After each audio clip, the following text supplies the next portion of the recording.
Salut, c'est Navi sur le mensuel.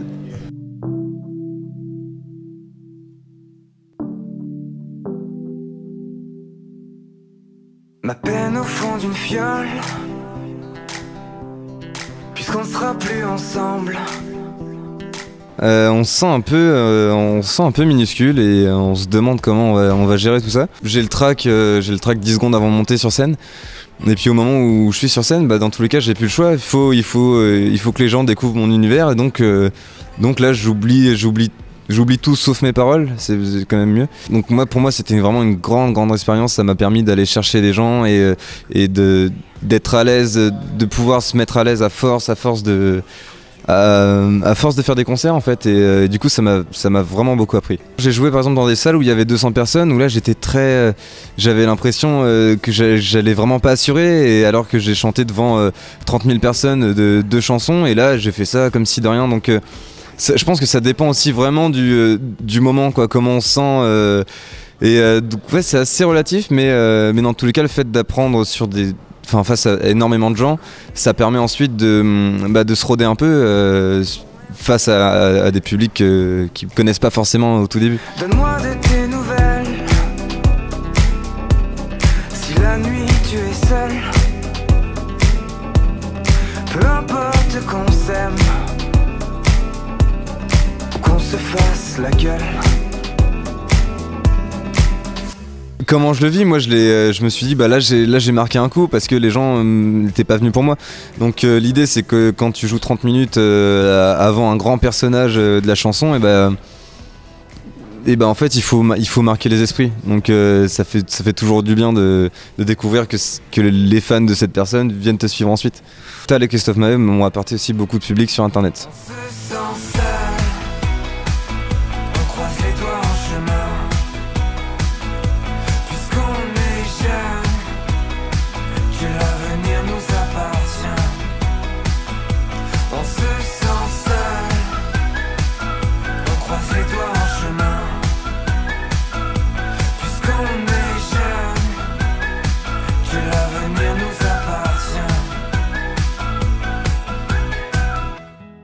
Mon beau-père trompettiste et à ma mère grande fan de musique du monde, beaucoup de chansons françaises. Je suis allé voir mes premiers concerts, c'était Salif Keita, donc on m'a fait découvrir ça quand j'avais 8-9 ans, donc déjà ça ouvre un peu plus l'horizon sur tout ce qui se passe en musique en fait, et à quel point elle est universelle et qu'on peut en faire ce qu'on veut en fait.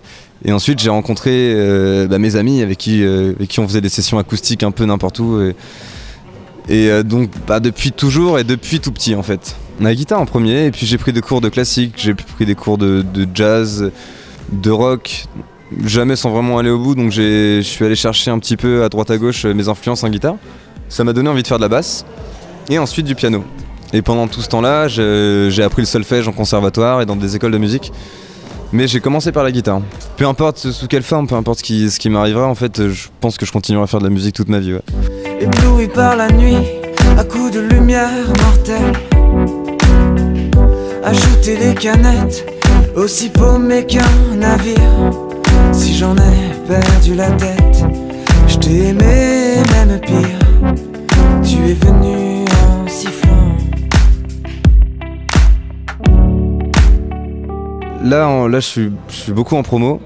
Donc je fais un peu le tour de la France, je suis très content d'être à Cannes d'ailleurs. Et du coup là on est en train de retravailler sur mon album qui avait été fini à un moment donné, mais vu qu'on a un petit peu de temps en fait, on peut se permettre de revoir les productions des chansons, d'en ajouter certaines, d'en enlever d'autres.